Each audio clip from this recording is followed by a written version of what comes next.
and that's what be crazy about St. Louis. We be beefing and getting into it with each other and doing all this, and it's like we the only people that care about St. Louis. You know what I'm saying? Like nobody else. You go to school, they be like, oh, cool, Justin from St. Louis. Justin's cool. They don't give a fuck about St. Louis. Sexy Red, they might twerk, like, but that's such a small portion of your life. Like you get drunk at the parties and twerking on your girlfriend. It's not 3 hours out of the day. You know what I'm saying? That's not that important to you. That's all you really think about in St. Louis. It's ski. Yeah. Right. You know what I'm saying? Whereas like, but that's the level of people we got here. Yeah. Not to say they Jason Tatum, but it's a couple other niggas that's dead that's supposed to be that's on the Mavericks or something. Mm.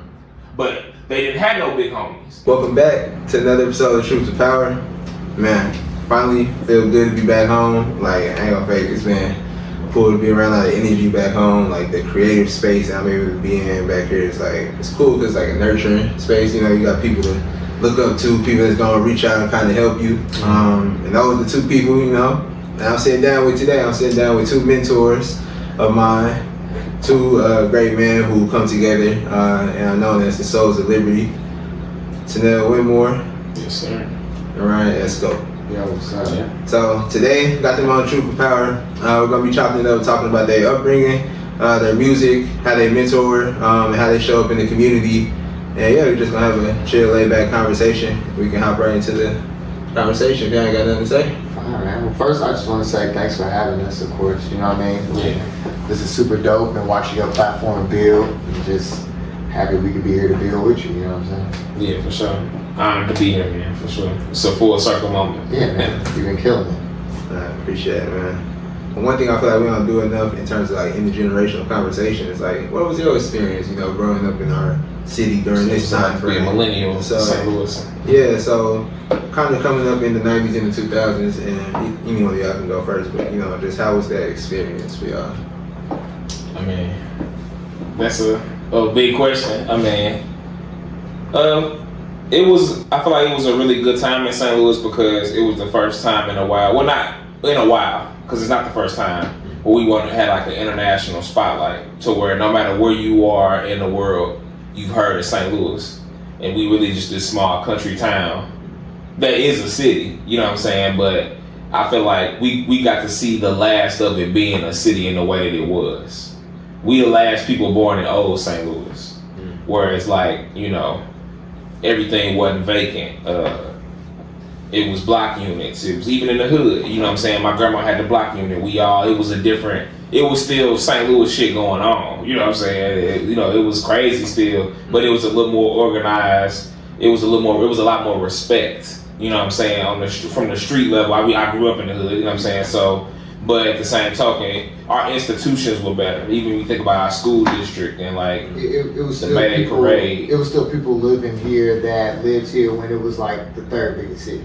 That's what I'm talking about. Yeah, so it was a certain pride that came with being in St. Louis, and I feel like we took and we held on. And so for me to get off the bus in first grade in my neighborhood and the street over, Nelly shooting country grammar, and I go in the house, I'm trying to order this video. You know what I'm saying? Like it kind of got our generation. I think it woke us up early, like, oh, you could make it. Even though all you see is a lot of bullshit. It's like, oh, no, Nelly lit, Lunatics lit, boom, now Chingy lit, now Jaquan lit. Now, you know what I'm saying? It was just so much going on over and over. And then at the same time, the Rams was the greatest show on turf. You know what I'm saying? Mark McGwire setting a home run record. So it was just like, it was so much going on in our window of being like elementary school students. To where by the time we got to like high school, middle school, we was carrying ourselves different because we had a swag about us that we felt was recognized. You know what I'm saying? Like, so even when we left the city and went to college, it was like we had a different pride to us, similar to people like from other places like Chicago, New York. You meet them, you in college now, you meet different people, and you can see like a lame St. Louis person to go out and where you at, and niggas are, oh man, he cool. You know what I'm saying? Like we got our own culture. Yeah. So that's what I would say. It was just a good time to be a kid, you know, a good time to learn and grow as a person. Yeah. I would just say that kind of to the point about being able to go other places, like when I was in high school, really when I started to like leave the city more often, I would say,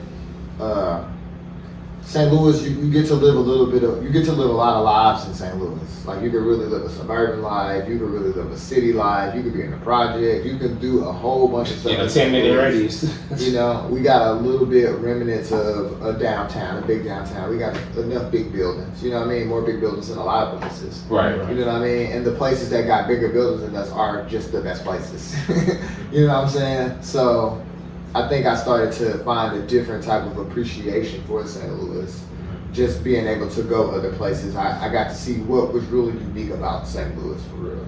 And I think for me growing up, that was really important. So what were some of those things that like you found were unique about St. Louis? I mean, outside of like the obvious, of like the way we talk, like our personality is very cut and dry. You know what I mean? So St. Louis people not Hollywood. Yeah. In a way that like I feel like New York people are like that. You know what I'm saying? It's real cut and dry. Like big city people are like that. But St. Louis is not a big. We don't run like a big city. But we still carry that personality. I feel like. And then also too, like our food. You know what I mean? Like you can eat good in St. Louis if you know where to go. Yeah. You know what I mean? It's a lot of neighborhoods. It's a lot of things that you can explore and get into. Yeah. You know, if you can get outside of yourself. Yeah, I feel like it's real easy to like stay in bubbles in St. Louis. I think it's hard. It's a real cliquey place. I think it's harder for natives, low key, to like really get out and experience more than somebody who would like just come here and be like, damn, it's like a new place in the city that I ain't seen yet. But that's why I talked about leaving. And the city is changing for that reason. Yeah. You know what I'm saying? Like you appreciate it more. That's why I said the old St. Louis, because now it's a new St. Louis to your point where it's a kid graduating.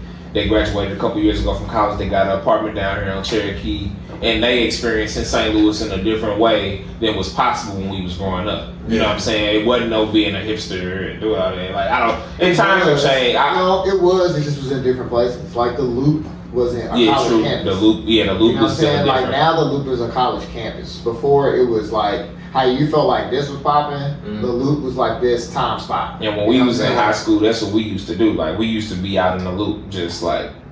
That's what you meet a lot of people in the creative community, a lot of people who doing their thing now. Like shout out to Brock Seals, just did the Jason Tatum mural on Westgate. But my mama actually brought up a Pretty Brown Girl earlier today. And she was like, we shot it at Westgate. So it made me think about the different memories, but like that is something different too. It's like you could be outside a little more in a little more constructive way. It seemed like, I don't know, I'm sure young people now got somewhere to be, but that's something they was bringing up. It's like they don't. We had a different culture even as kids. Like we was going to the club and shit. Like as kids, going to the palace, going to the lock-ins. You know, there was a lot more things for children to do, in my opinion.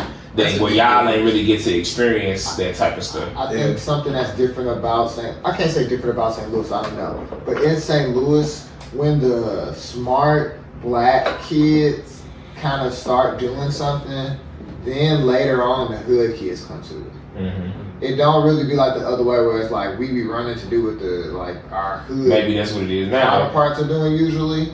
Like when it's like the smart black kids do something in St. Louis, then it get overrun and become something kind of different.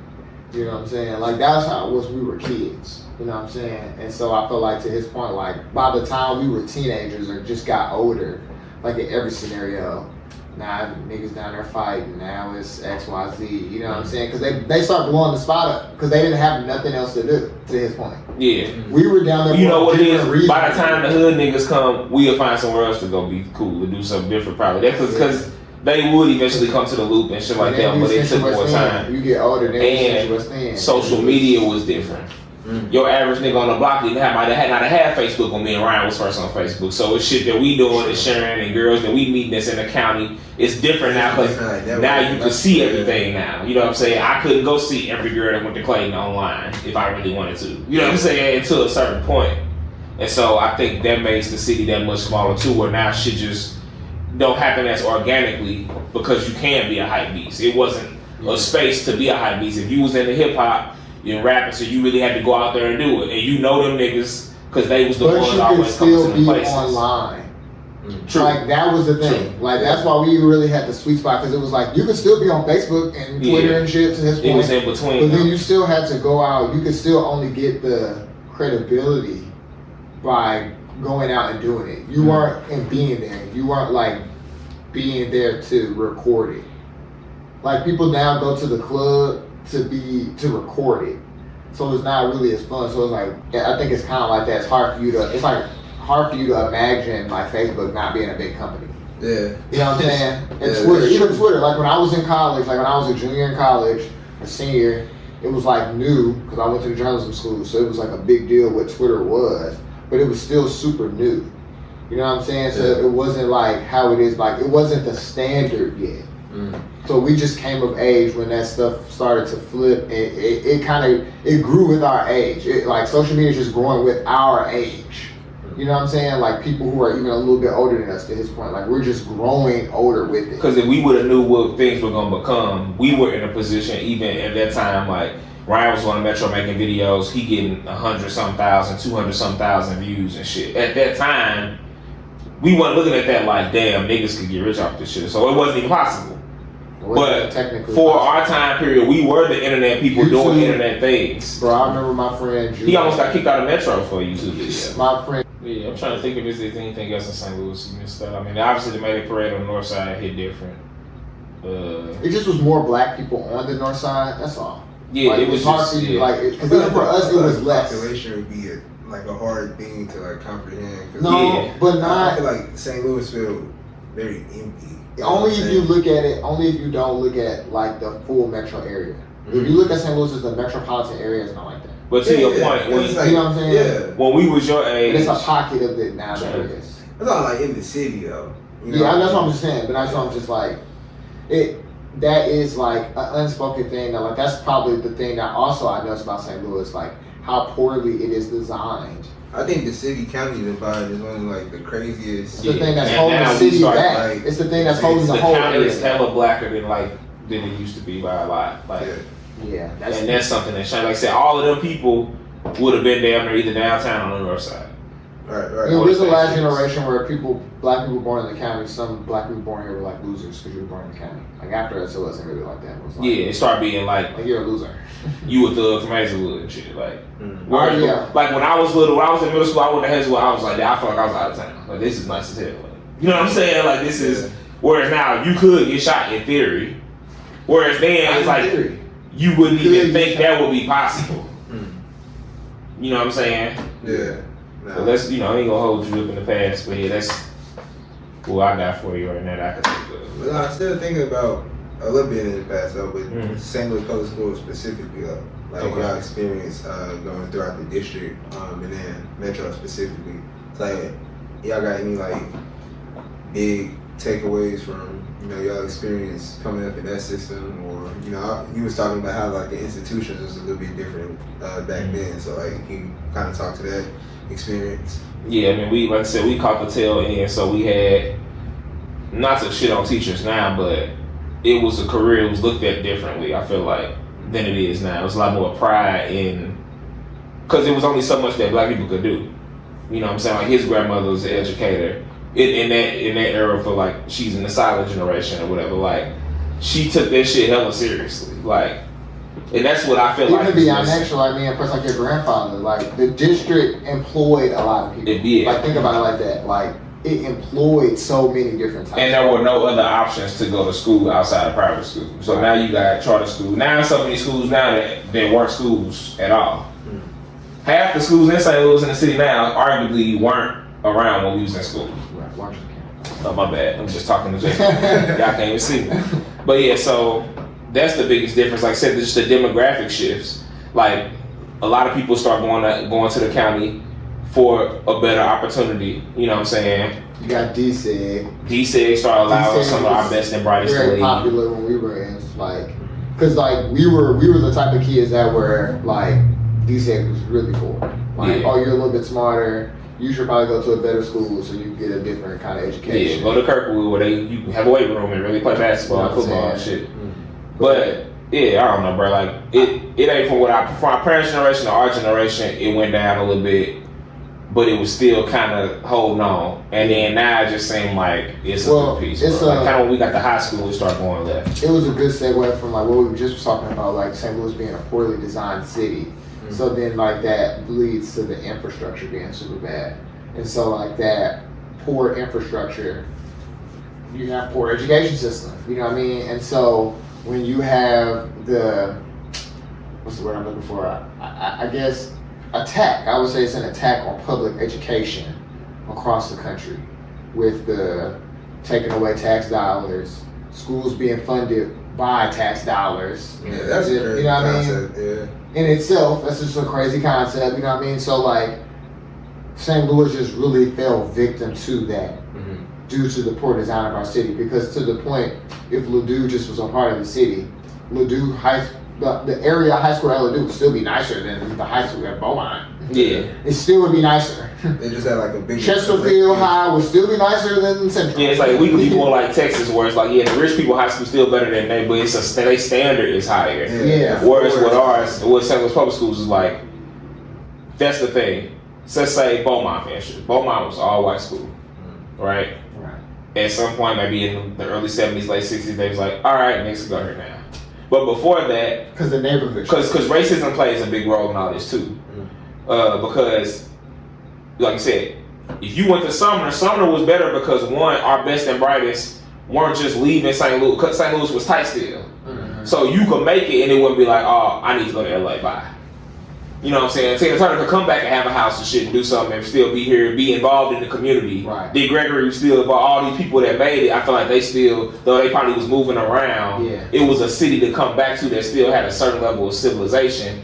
And you gonna give back to, like how we trying to do with Metro now, that's what was just going on then. If you went to Sumner, that's your life. To that point. You know what I'm saying? But that generation, like, they started to defund, like, the North Side in the 60s. In the 70s, right? So it's like my grandmother graduated from Sumner in the 50s. Then by the time her daughter graduated there in the 70s, it's like Cooley High or some shit. You know what I'm saying? Like, America was just different. So like across the board, public facilities just were better than they are now.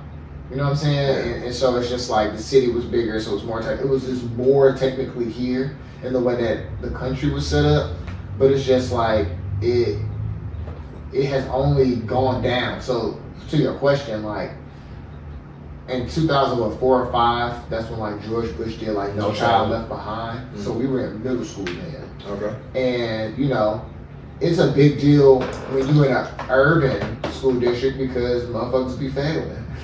So now it's just like, oh, well, if you're not gonna fail, well, what does that mean? Now we know what it means. It's what it looks like now is what that means. You got kids that can't read. You got the job can't be taken serious because as a teacher, if I'm supposed to hold you to a standard, but no matter what, if you don't never meet the standard, you just get to go on. Well, it creates this complacency within the students. You know what I mean? It's just been a trickle down. And the community change. It's like if I was a middle upper class or rich black person, my kid was gonna still go to Sumner. The man who take out the trash, the drunk on the corner son, everybody's son going to Sumner. Probably gonna so like 8. Like but then once it get to a point where it's like, okay, now it's 80s is different. Women have more opportunities. A lot more shit is going on. Well, Justin, you smart. You're not going to Sumner. You gonna be the first nigga ever to go to Kirkwood or Chaminade or some shit. But that's gonna take away a lot of people. So like, if it got to the point, I think that's what hurt our community too. Is like it was the floor is the only thing that was there after a while. The ceiling leave, the second floor leave, everybody just start, maybe the rich people, they go into the private schools. Then the people in the middle, like, you know what, I'm moving to Hazelwood and we gonna have an opportunity out there and my kids gonna live a different life and go to school with the white people. And we were chasing that and then white people was like, well, we gonna build some shit further out. And we gonna do some other shit. And then it just, on 70 for long. And now Hazelwood East, at the time in the 90s, if you was going to East, it was still a decent thing to do. That was like maybe going to a Kirkwood or like a, level. Now it's like, oh, well, it's nothing. So I am lucky and happy to say that like I was able to like go to a lot of the gyms in the St. Louis Public School. So like as far as like elementary school, I went to Montessori. That was like one of the last gyms when it was. And then I got to go to McKinley. Shout out to all my Washington Euclid. Yeah. Then I got to go to McKinley, which was like a great experience for me. And then Metro. And so for me, what Metro allowed me to do was just kind of not be too caught up in my social life. Like I feel like for a lot of my friends, like we were outsiders. Like it forced you to kind of be an outsider, which is a good thing. You know what I'm saying? For you to be able to think for yourself, because then you get to make the decision about what you want to get into. Mm-hmm. So if you still want to get into whatever it is that you want to get into, you made that decision for yourself in Metro. But you kind of going out your way because it's just like you kind of going out because you're it's similar still. You should it's similar socially here still, especially with dudes, where it's like, you know, everybody want to come off a little hard. Right. We dealt with one of our players that ended up moving on this past year, where it's like aesthetically you want to come off a certain kind of way. But chances are, if you go to Soda, you might have more chance to doing some shit than you would if you just went to Metro, because ain't nobody up here on that, and you could just really be yourself. Yeah. Whereas if I was just at Gateway, I'm just saying schools, but socially I would feel more of a need if I'm not a leader like that to conform to the level of ignorance that's cool in St. Louis. You get what I'm saying? It's a certain, even now, it's like everybody gonna twerk the sexy red. Everybody don't move like her and really feel like that, but generally that's the tempo. Right. You know what I'm saying? So like less distractions. Less distractions and exposure to a different work ethic, because you really getting to see and have to deal with failure in real time. If you want to stay in this environment, you have to earn being here. Yeah. This isn't something that was just given to you because you were smart. Yeah, you're earning nothing, and I think that's something that like hard for adults who don't know Metro's culture. Yeah. Is that as children, I'm earning my keep to be up here. It don't matter what my mama say, all this other shit. Unless your mama, like, unless it's like my kids, I guess, well, I can be like, no, I went to like, I can tell you some shit. Like, I really did this shit too. You know what I'm saying? But on average, your mama or daddy could not go to Metro. Yeah, once you went to high school, it was just like, they checking on your grades, but they can't do nothing about it. And I feel like that's white, black, Asian, like Indian, whatever. I went to school. Egyptian people, Bosnians, like, you know what I'm saying? Like, on average, your parents could not do Metro. Yeah. And they were all good people. They probably went to college and all that. Yeah, you know what I'm saying? So it's just like, I think that that's something that gave us ownership, and that's why I started SBI for real, because it just was like, I was a freshman, and like you said, like we were talking about kind of off camera, like, we were one of the first classes that kind of changed what it meant to be a student at Metro. And so it was just like, we had a lot of different interests. Like my older cousin went to Metro, it was like my interest just a lot different than hers. Like I had one of my homeboys, Marvin, was like, when we were freshmen, his older sister went there. His interest just was different than theirs. You know what I'm saying? Like what was compelling to us, like the administration couldn't really compel us only with our grades. Like we watching Dave Chappelle and Boondocks and all of this. Like, we just was different kind of kids. We were listening to mixtapes, you know, LimeWire. Like we just on some whole different kind of shit. And so it's just like, it kind of forced us to like establish ourselves for real and be like, no, we not going for just some. Whereas the rest of St. Louis was on some early Future, Gucci Mane. Like that was the tempo. You know what I'm saying? Like, and we like that shit too. Yeah, we listened to it, but it wasn't like our life. Yeah. You know what I'm saying? We listening to Dom Kennedy out here and on the West Coast. We listening to it because we finally be able to interact with the internet. Yeah. So me and Ryan, we was in a bubble to where it was like, shit, we just doing our own shit. We just doing the coolest shit you could do everywhere here. Whereas maybe if we would have been a little older, we just would have had to, maybe if we did go to Metro, you just had to be closer to the club or closer to more shit that you not really trying to do, but that's what everybody else is doing. So it's like, all right, well, I fake be tough and. Yeah. That's what I mean. If I would have went to another school, athletics would have been the only thing I really cared about for real. Like I wouldn't have, you know what I'm saying? Because Metro. Because you wouldn't have been challenged academically. It was less distraction, so it gave me the space. And I feel like it took up a lot more just like your energy, like your being. Like you knew you had to like get home after like practice or something. You really got to go to sleep. You had to work. You had to like you really got to eat. You really got to eat during lunch, bro. You got to take. And that's something that Metro parents don't understand on a different level too. It's like we dealing with an adult level stress. Or at least a young adult. Because I could get up and go to your office. College level stress. Because college stress is different than corporate America stress. True. But we were definitely 14, 15 dealing with 21, 20-year-old I'm just saying academic like life problems. Because our life was on the line. It was our only life. You know what I'm saying? So it's like, you can't really put like your life into perspective at 15. But well, I'm only 15. Like, no. Chemistry is the most important thing in my life. Like, you know what I'm saying? So it's like, there's no other way to look at it for real. Whereas if I would have just went to Gateway, I would have got a 4.0. I might have took a couple AP classes or whatever. No, we would have. But I would have been kicking it with the niggas up there. Yeah, the niggas I knew from elementary school, the niggas I knew from the neighborhood. Shit, I would have knew a different group of people, and that could lead to more things. Yeah. You know what I'm saying? Because you associated with a lot more. I just might have been I could have been in the wrong parking lot at the wrong time. Sure. Just being with a different group of niggas every day. Because you gon' bond and be who you be around. But I would much rather be hanging out with you. Yeah, Metro niggas don't be getting you know. We gonna do something that make more sense, or we gonna go to the party, but we gonna be like, it's getting wild. No, think about that. Metro niggas we do not be getting killed. Yeah. Every other high school, some niggas be getting killed. There's a nigga that's in a couple classes from you that got shot. My cousin graduated from Beaumont. He in jail, and almost everybody he graduated with, damn near in jail. And it's like it's more of them dead in jail than it is than going to work. You know what I'm saying? And I mean, shout out to Blue Jackets and everybody. I love you. You know what I'm saying? But it's still. That's real. That's a real thing too. It's just like your network is important. Or that's why I say I'm blessed and the opportunity because my neighborhood school is Beaumont. I used to play basketball with them. Mm-hmm. Our group started doing the talent show at Metro, which is something I need to bring back. That's about to be the next question. Actually, I was about to ask how y'all group came to be.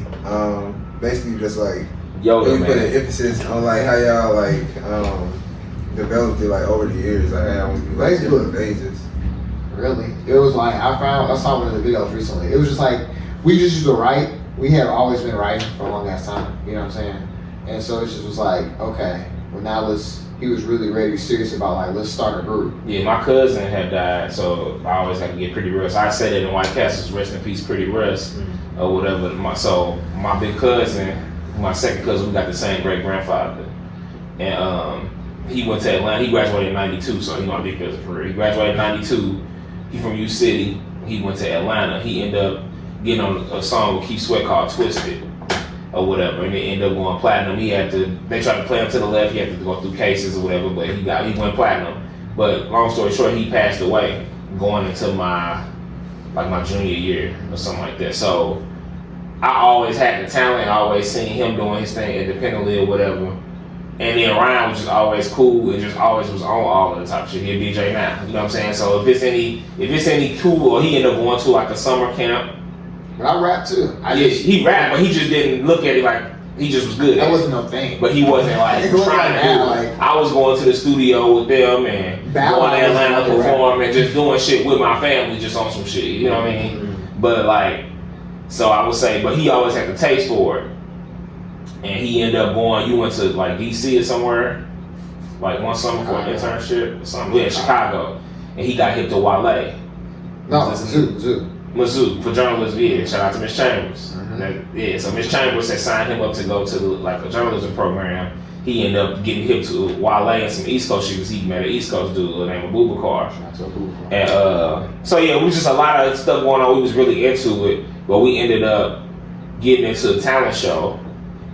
Shout out to Kendall. Kendall gave him his camera, and nobody was hip to Wale in St. Louis, but maybe like me, him, and 3 or 4 other cool niggas or some shit. Maybe it might have been 15 to 20 niggas in St. Louis at the time that in our age bracket that was really on Wale. Mm-hmm. But he had a song called Nike Boots that was hella tight, and we took the beat and we made a song over and shot a video. On the MacBook, that's what I'm saying. Mm-hmm. Using the MacBook. Yeah, that's we just going around being creative, doing shit. We going downtown after school. I had my Letterman jacket on in it. Now you might be able to find it, put the link in there. But we did the talent show, and once we did the talent show, we put the video in there, and they reacted the way it was like, damn, we saw celebrity now. Like, to his point, we had already built a following. I think that's to a certain degree. Until you brought up the Metro part, it was like, because it wasn't just like, when we shot a video, it's like, no, we were like actively making videos. Like we would have the Metro lock-in. That was a really big part of Metro. Yeah. I had one of them. You know, but it was like I made like a video about the lock-in. You know what I'm saying? Where it's just like a recap. Yeah, the pillow fight, the contest, the eating contest. We just, you know what I mean? I'm just sharing that stuff. So just saying that to say. So by the time I'm a senior and we make the Nike Boots video, it's like, so now y'all rap. Like, so then we're me and Tanel like, nah, like, okay, we're on Facebook now. I'll play a little instrumental, bang, me and Tanel raps or whatever. But we're just looking at it like, Facebook, whatever. Yeah. We've been that creative already. And so like, that's what I mean, like, Metro really held that space for us. You know what I'm saying? Like, I don't know if we would have just went to separate schools, if we would have came back and did it. It was like those years of like, hey, Tanel, come hold the camera. Hey, so-and-so. Like, because our friends were the models. Like, I would just be walking, hey, you, do this. But as you know now, it's just like, we all end up going off and being important in our own rights wherever we go. Metro people do. You know what I'm saying? So it's like, say, if you started this 5 years ago, everybody that you graduated with or went to high school with, for the most part, is a leader in their community or a D1 athlete somewhere, or do you know, just looking at your class alone, they're not just like lames. They go and now she a AKA, she a this, you know what I'm saying? So these are people that are, when they come home from the summer, that she one of the prettiest girls from St. Louis, she in our video, she singing and she doing this. So we just was incorporating a lot of people. And so we got on Facebook and it just kept growing and, you know, we had a fan page. Shit, we got to the point where we had like 7,000, 8,000 people, maybe not in high school, but even in high school, we had 2,000 people like your page. Just like, damn, y'all. Think about it like this. Cracking. This is how much people didn't care about Facebook at this time. Like, we would get people's Facebook logins, and we would log into their Facebook, like our page from their Facebook, and invite us to everybody. That's how shit on their page. I'm saying that to say that's how dedicated people knew that we were to doing it, because that's how much. That's how we were spreading it. Like, looking back now, like, that's how many videos we were actually sharing. Like, that's how much we were really actually posting. Yeah, we was going so hard, like they banned me on Facebook, like, nigga, you done shared too much. Yeah, we are the original spam. I'm sharing the links to everybody, but it's different though, cause it's like, this some shit you actually could fuck with. Maybe you don't, but it was a point where we was like, if you from St. Louis, you know who we are. You gotta see us. You gotta see us. And then when you come to the loop, if you a cool nigga that come to the loop, you will see that we the cool niggas up here, and if we on the riverfront, if we whatever, you know. And back to like the difference between that short amount, that's why I said the social media was growing with us. Back to like the older cast, like we couldn't connect with them because it was like at that time you only really could see the niggas your age, and not even just because it was high school or XYZ. Like, we were really into music, but we couldn't find the 26-year-old rappers who was like us. Yeah, you know what I'm saying? Like, we just couldn't find them. I think that's a big difference to like what we experience now in terms of like how people always like, oh, the kids are wild and blah blah blah, because like they can see what older people are doing. So it's just like they just emulate that naturally. Whereas like kind of what you're talking about with like those natural blinders there, you kind of still have like your peer group. Because people even talk about this conversation where like it's like the death of like the tween era or whatever. Like people being like 12 to like 14 or whatever, because like they don't really have like all these little girls like they go to the club freshman year. Just like damn, because she on Sheen with her her mama. You can see that next level though. You know, you're not forced to kind of stay in that pool. And so that in the child's place. Whatever Justin on, I'm gonna fake become a version of that. So now you got a bunch of niggas that's just really not real niggas no more. Like, you know what I'm saying? Like, because you are a creative player. They're not putting on different people aesthetic. I feel like is what it's a good way to like summarize it. But that's the whole thing though. Like with social media, it's literally just like blowing up your own personal aesthetic, you know what I'm saying? Your sphere of influence. And I think it really does come down to like a influencer era though, like kind of what we're talking about in terms of like people like fake making money from it. I think that's just being like an influencer, because like people see like the range of influencers as like people who making kind of like regular amounts of money to like the people in that very small amount of like influencers who like really just making a living from it. And you know what you're really talking to? Like, and I feel like what we're saying, but I'm like kind of making the connection, is that like you're about to go through a phase of your life where you watch people change their identity to what they always wanted it to be, and you're going to be really shocked by the way that people go about doing that. Now it's getting deep. because that's kind of like what you're talking about. It's like in that stage in your life still where it's like people haven't started showing their ass. Maybe even you. Like maybe you haven't reached a point in your life to where it's like you actually really get knocked down. And not because you maybe did something wrong, just life be happening and certain shit, you went left, and it's like, oh damn, I should have went left. I should have went right, did this other shit. It's not, you didn't make no grave life mistake. But those type of things actually define you. And so it's like, you know, you're in college now, you see like how, some people, that's your whole thing now. That's who you are now. You know what I'm saying? Whatever your college is. Like now, like you could have came back and been like, oh, West Coast. Like you could have been like, told it. And what was we gonna say? Like, but then we'd have been like, damn, that shit really, he really didn't want to be like, he was from St. Louis. Yeah. True. And that just said what it said. And you might be seeing people doing that now. It's just like, damn, you know what I'm saying? And building on that, I think that's the thing that also on the flip side, so in one instance it could have hurt our career, but I think it's been the thing that's allowed us to grow. You know what I'm saying? You're able to wear the King's Highway shirt based off, that's what I'm saying, what we was doing in 07. You know what I'm saying? Like me walking around to my friends, hey, stand here and getting this video, led to me meeting more creatives, meeting more people, me calling back on those old friends and being like, yo, now I know what to do with that space. This is the space that we created for ourselves. Like we literally created this space for ourselves to where you could even feel like, damn, I can call on them and ask them for some help for some audio shit. I can have some extra equipment to get.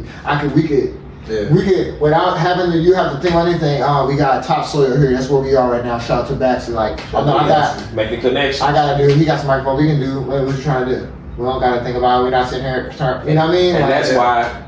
Going to your next question, that's why I'm doing what I'm doing. Because we was hella tight, and if we had one big homie, to your point with a 26-year-old twin fan, we had one big homie that was like, damn, come with me real quick. I'm gonna introduce you to so-and-so. Because y'all some nice young brothers, I see where you going with it. Y'all can rap, but we gonna get you a back sleeve. We gonna let you really record. We gonna fix your aesthetic. Matter of fact, I'm gonna buy you a jacket. Now go shoot the video. And now, boom. And that's the difference in other cities when we was in Chicago that we saw.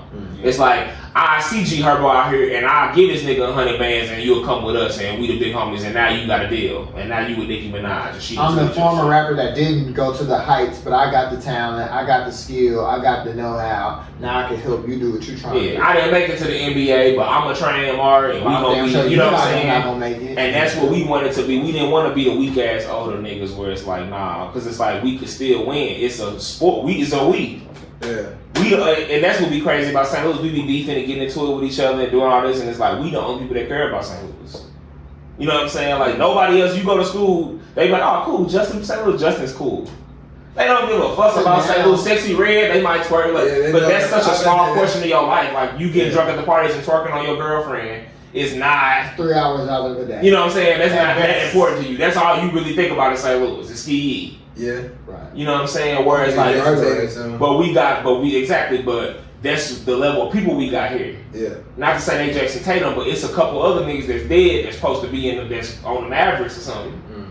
But they didn't have no big homies. And we watched our generation and when niggas die and so and so happened. It's like, nah, I can't let Johnston die. You know what I'm saying? Because with some guidance, this nigga be the best barber ever and have his own shop. It just really be that little tweak though. Yeah. That little bit of knowledge given to somebody to be. It's a lot of people, we could have been weak and been like, nah, we gonna get drunk and do something else today. But it's like, nah, of course, I might have suggested to you to get on the podcast because it's like, I'm fucking with you. You know what I'm saying? Yeah. And that's really the thing that we want to create. But I know if it's a nigga from Metro graduating in 2040 and he trying to go to San Francisco and got some questions, then boom, little bro, we gonna tap you in and boom, we family. Now we got a network going on. And that's something that I realized that we didn't do at Metro good enough. For us to be so smart, we done. You know what I'm saying? Because everybody want to prove who they are. And the ego that come with it and how you treat it when you a gifted child. Everybody treats you like you supposed to. It's the pressure. Like, I gotta go to Harvard and be the best nigga and do all that shit because that's the perception. But it's like, nah,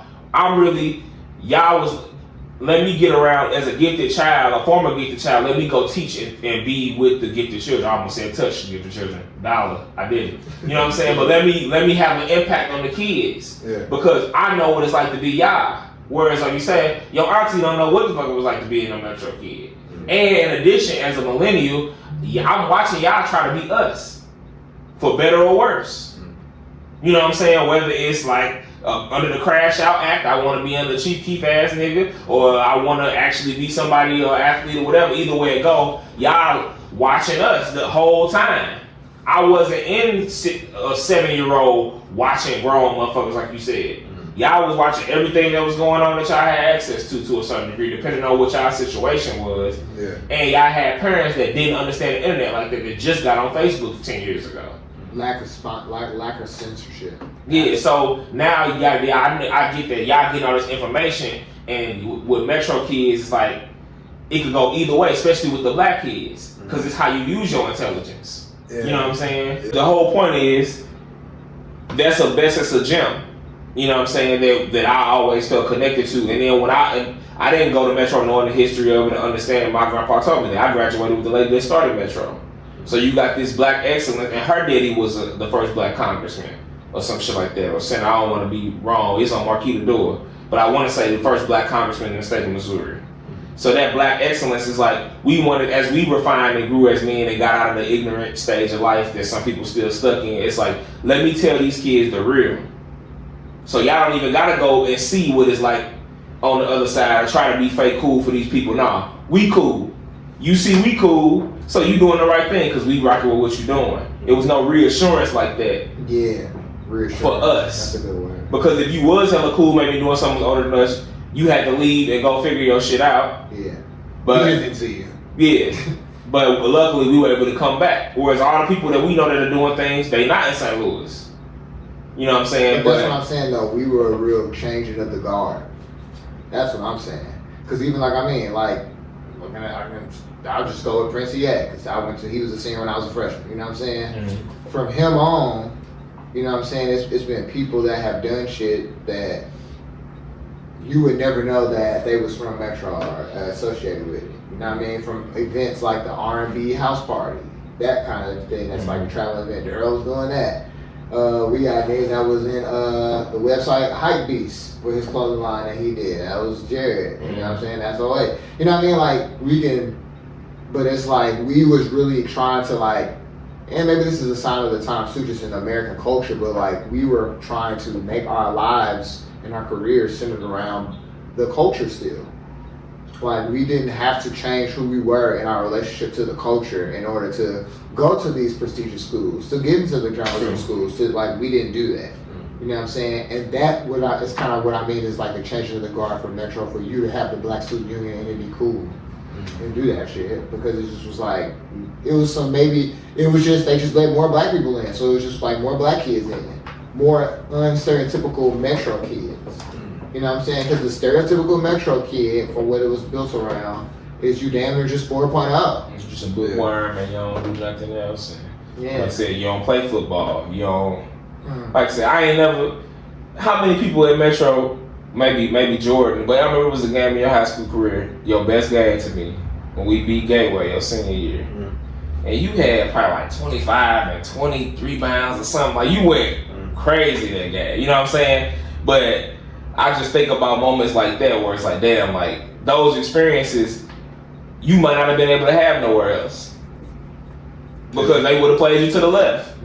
You know what I'm saying? We always wanted to be that other where it's like, nah, you a real one, bro. You know what I'm saying? Like, forget what they talking about, because in 10 years, you gonna be driving by them in some form. You know what I'm saying? And they might have been everything, but we wanted to get that balance and that guidance. And I hope I could impact other kids too, not just only gifted kids. But you got to start with where you was at, in my opinion. Yeah.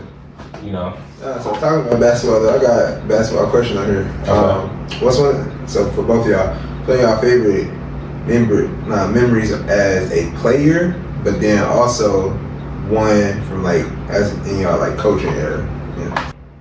I would say when we beat CA at CA by 20. Yeah. That was my sophomore year. That was the best moment for me. That was a life-changing year. Yeah, that was the best year. So, rest in peace, Stacey Smith or whatever. But going into like around before the season start, we was playing at Matthew Dickey or whatever, and a dude from CA, one of their best player at the time, came and was hooping with us or whatever. And long story short, unfortunately, when he left there, he ended up getting killed. Like after he left Matthew Dickey that day, so we woke up to that news. But either way it go, like that was a big memory to me for that reason, because I thought about him with that. That made us play harder that game. But the last thing he said to me was like, "We gonna beat y'all." Basically, like when we see y'all, you know what I'm saying? We play y'all such and such day. You know how it be. You in high school, we play y'all niggas on November. We gonna whoop y'all ass. We gonna blow y'all out. And it was like, damn. But he left. It was like, you know how you meet somebody, you know somebody, and then you end up getting hella cooler with somebody on a particular day after being aware of who they are for a long time. it was like that day we kind of got his respect in a different way. He was a couple years older than us. How we acted. We went to Metro, like you said, we were kind of outside. So he was like, he thought we was lame, but yeah, he ain't know. What's up? But we ended up meeting. He was like, oh, like basically kind of confronted. Oh, y'all some real niggas. Like, you know what I'm saying? Like, y'all go to Metro and shit, but I fuck with y'all boys. But we gonna whoop y'all ass when I see you next time I see you. And then he left there to meet with a nigga that was hitting him up, that we was trying to keep him from going, to hoop some more. And the nigga set him up and killed him or whatever and robbed him and shit. Yeah. But yeah, we ended up going to the CA.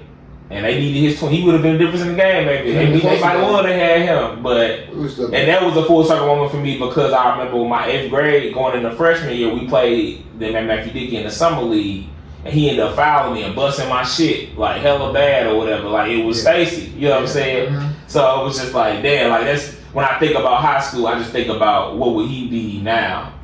Because it changed, you know what I'm saying? You go from hooper nigga, you wake up the next morning, I didn't even go to school, so I guess I slept through my shit. And my cousin that's in Jeremiah Free Super that went to CA called me and was like, yeah, bro, I'm walking back home, they done killed Stacy and shit like that. So it was just like, that changed the city to me for my time, and then being able to go play them and win was tight too. And then it was tight because everybody my age wasn't playing. Mm-hmm. So you gotta think I'm at CA and then back down the city, niggas would be packed. Like people was coming out in a different way. And you really had to use a sophomore, you really had to be cold to play. Yeah. I would say for me, mine would be like my freshman and senior year, just like my freshman year, we beat Vashon JV. And so that was like we really that's the first time I ever played Vashon, man. That was the first time we ever played. The boys had we the only era that played Vashon. And we had any interaction with them. That was the first time. And they varsity was like out of town at the time. And that was a big deal. We went in there and whooped their ass. Like we kicked their ass, Justin. They was in there quiet. It was crazy. Because they supposed to just be some. And you gotta think like in Metro basketball now, like how Metro basketball is now. Like we're not known for basketball. You know what I mean? But back then, man, I mean. It's coming off seasons where you just lose by 50 every year, every game. You know what I'm saying? Like it was like collegiate almost. It was what collegiate is now almost. Like that's kind of what Metro was. Like even Central, like we get like the dance school. Yeah, we whooping our ass. Kicking our ass. They thought they was gonna kick our ass. The army school, everybody kicking Metro. Whereas like Vashon and them beat all of them like we had never won a game in the district. So my freshman year we lost all our conference games, but we beat Central in like a tournament. We used to have our own tournament, a Jingle Bell, like a class. It was like a showcase, a Jingle Bell jam. We beat them at Harris Stowe, actually. Beat them at Harris Stowe my freshman year, and then my sophomore year next year, we ended up winning our first game in the PHL in history.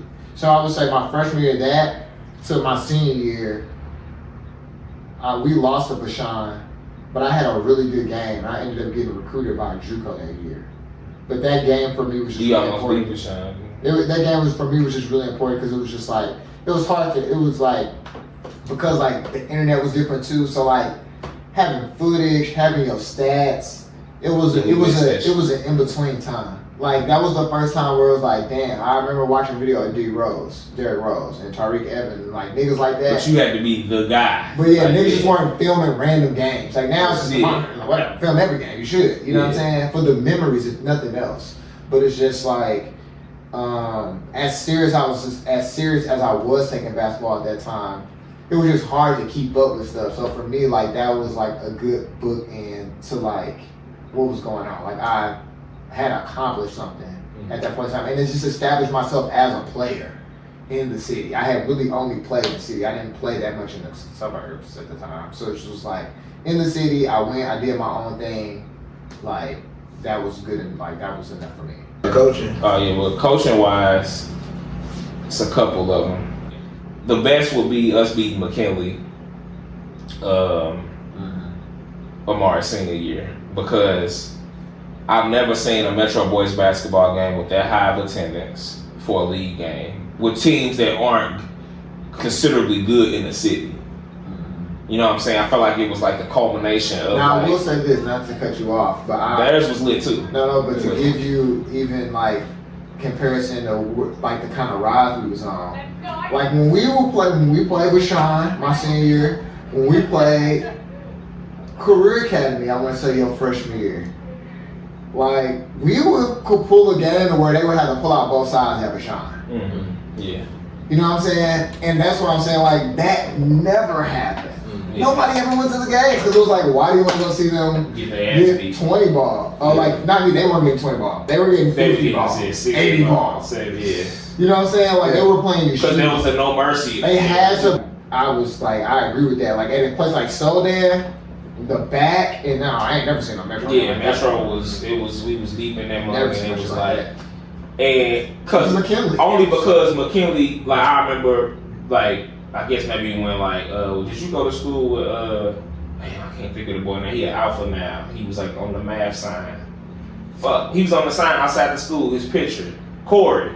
Yeah. Okay, so Corey's senior year, it was like we could have beat McKinley and shit then, but it was like it felt like. No, we beat them his senior year. The second time we played them. I remember being against Sean and we lost, so I don't know. But either way it go, McKinley felt like had an era where they felt like, oh, we different, we better than y'all. It's like, no, y'all not for real. You know what I'm saying? So, and even in your senior year, we could have had it was just we kind of beat ourselves a little bit at certain points. So for us to beat them in that way in the game, be as big as it was to everybody and the kids in the community, it just meant a lot to me to know that was a thing. And to see kids star in that game like Catan and Devin. To see them have 20 when it's just like, y'all wouldn't have, Catan might have went to McKinley, they would have played Catan, he wouldn't even have played. You know what I'm saying? So for it to be like, damn, but Catan had 20 on y'all ass. Yeah. Get y'all ass the fuck up out of here, man. You know what I'm saying? Like, I don't want to hear that shit. And I think that set the stage to where now his kids at McKinley, I got a boy that didn't get accepted in the Metro, but he like, after my freshman year, I want to go to Metro. Now they starting to look at Metro like, I want to come hoop at Metro, and that means a lot to me to know. I know that those games played a big role in that. Yeah. I would say that it's, for me, just overall the energy that we bring back. So like during that time we were coaching, my dad was the coach. And the assistant coach was like my uncle, and even Coach Woods is like an uncle to me too. I've known him he was my first basketball coach. Shout out to C. Woods. Yeah. Both so it was like, it was an energy that we just brought. And we brought a competitiveness to our program. You know what I mean? Like people knew that like, because I mean we don't have no talent. You know what I'm saying? So the fact that we were able to get our guys to compete at such a level, and it was spearheaded by Jordan Love, to Teron, to Nell, like it's just us. Like the other coaches know that. They got 12 guys that really want to come out and play on the team. We really just got the 4 of us, some other little, dude, Travion Good. We got always the best baseball player play. We're the best track runner play. You know what I'm saying? A couple other guys. And that's it. Yeah. The tough white guy play. Whoever the toughest, one of the toughest white guys, the Metro play. Yeah. You know what I'm saying? Lucky we have 2 of them in the season. And then we out there, you know what I'm saying? So really how it be. So that so bringing that energy to me is like just overall been good. But like getting to know y'all without coaching y'all, and then by the time like y'all were upperclassmen, I got to coach y'all, and then just like Amari and just like the energy that he brought back. And for me too, it means something too because you just were number 1. So it's just like that was his number. Yeah. So it's just like, oh yeah, like that. Like I said, like that's probably one of the only. And Amari is one of them Metro keys where it's like, that's the biggest thing for me. Like I said, changing the narrative because Amari go to another school, he just can shoot. Whereas I'm like, nah, bro, you better than these. These niggas not better than y'all. That'd be the whole thing I was trying to get through to y'all. They done did all this hooping and they still can't blow y'all out. And then for us, this ain't whole thing. More confidence and just be even a father figure as somebody who grew up that didn't have a father myself like that. So you know what I'm saying? To be able to try to fill in the blanks for people. Right. That's what I love about coaching up there. Yeah. That's my favorite moment. Seeing y'all walk across the stage, be citizens, man. Great answer though. But I think that's good enough to leave it out on there. So that being said, you know what I'm saying? Appreciate y'all for, joining. The first episode of Troof to Power to be filmed in person in St. Louis. So yeah, that's history right here. Super happy for that. Yeah, man. If you're not hip, get hip to the Souls, man. Souls of Liberty. We make good music. We above average. We just dropped the project, Def Ground. If you in the Louis, you love St. Louis, bigesco.com. Just drop if you're not, nigga. Kings Highway joints. Kings Highway. But especially if you are. You know what I'm saying? Like, we connecting with all the generations. So, yeah, man. Proud of you, man. Keep doing this shit. With that being said, though, peace. Peace.